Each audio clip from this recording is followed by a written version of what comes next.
आइए जानते हैं आज की कुछ अंतर्राष्ट्रीय खबरों को। पहले एक नजर आज की हेडलाइंस। कृषि कानून, केंद्र सरकार की किसानों के साथ बैठक बेनतीजा। कोरोना वैक्सीन कंपनी के मुखिया पहुंचे सैफ अली खान के घर, कहा मास्क हमेशा लगाना जरूरी। बच्चों को भी लगाई जा सकती है कोवैक्सीन। चीनी कंपनी को मिला दिल्ली मेरठ रैपिड रेल का ठेका। किसान आंदोलन के दौरान पहली बार रिलायंस ने दी सफाई, कहा कॉन्ट्रैक्ट फार्मिंग से हमारा कोई लेना देना नहीं। केबीसी को मिली सीजन की चौथी करोड़पति। 7 जनवरी तक कड़ाके की ठंड और पाला से राहत मिलने की उम्मीद।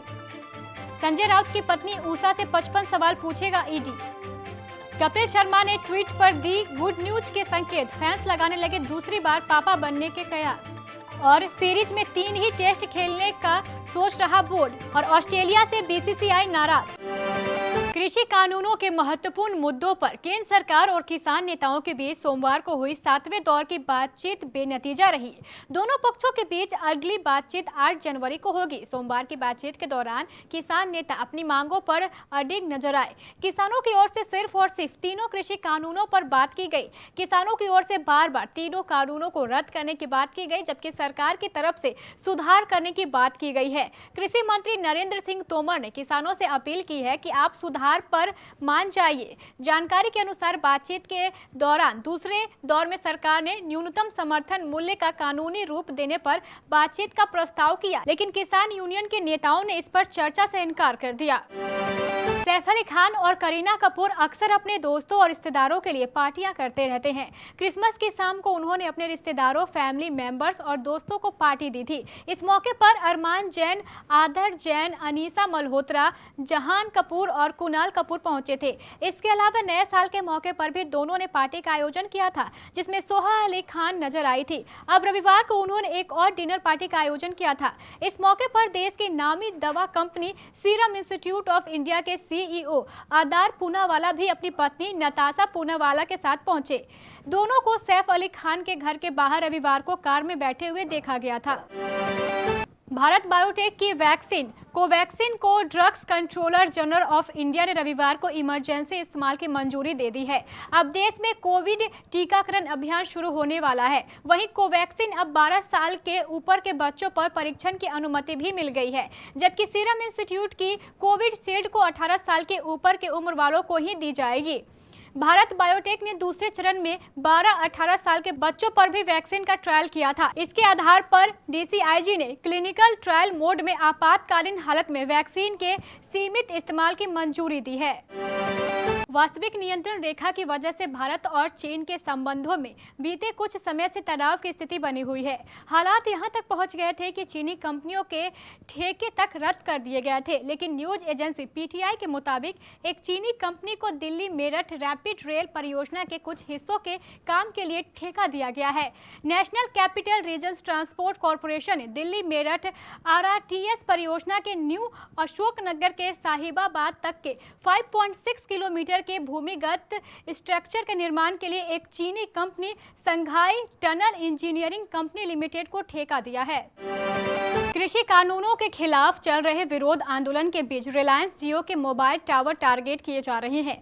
इसमें रिलायंस और अडानी के प्रोडक्ट्स का विरोध किया जा रहा है। नतीजतन पंजाब में रिलायंस जियो के 1500 से अधिक टावर तोड़े जा चुके हैं। इस पर अब कंपनी की ओर से जारी बयान में कहा गया है कि कंपनी का कॉन्ट्रैक्ट फार्मिंग से कोई लेना देना नहीं है। साथ ही कंपनी ने राज्य सरकार से मामले को नोटिस में लेने की भी अपील की है।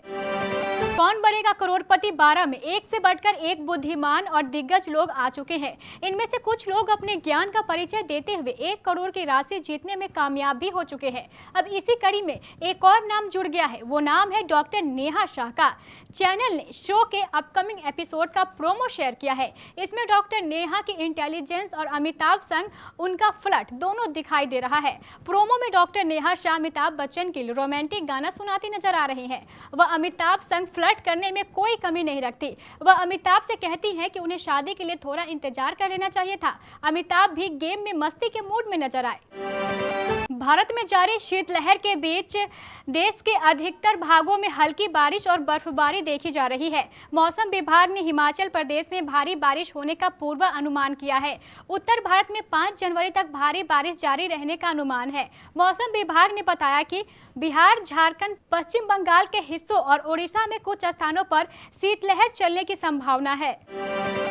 शिवसेना सांसद संजय राउत की पत्नी वर्षा सोमवार को प्रवर्तन निदेशालय के ऑफिस पहुंची। पीएमसी बैंक घोटाले में मनी लॉन्ड्रिंग की जांच कर रही ईडी की टीम ने 5 जनवरी को उन्हें पूछताछ के लिए बुलाया था। हालांकि वर्षा राउत एक दिन पहले ही ईडी ऑफिस पहुंच गई। सूत्रों की माने तो वर्षा से 55 लाख रुपए के लेन देन को लेकर 55 सवालों की लिस्ट तैयार की गई है। संजय राउत ने कहा है कि हम जांच में पूरा सहयोग करेंगे।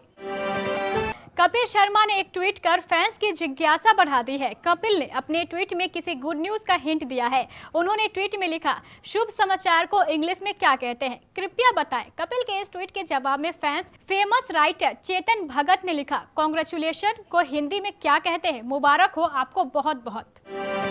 भारतीय क्रिकेट कंट्रोल बोर्ड ने क्वींसलैंड के shadow health minister Ross bats और shadow experts minister Tim Mendhar के बयानों पर नाराजगी जाहिर की है। इन मिनिस्टर्स ने कहा था कि प्रोटोकॉल नियमों की पालन नहीं करने पर टीम इंडिया को एंट्री नहीं देने देंगे। अगर टीम इंडिया नियमों का पालन नहीं करना चाहती है तो वह ना आए। बीसीसीआई ने कहा कि इस तरह के बयान भारतीय छवि को खराब करते हैं।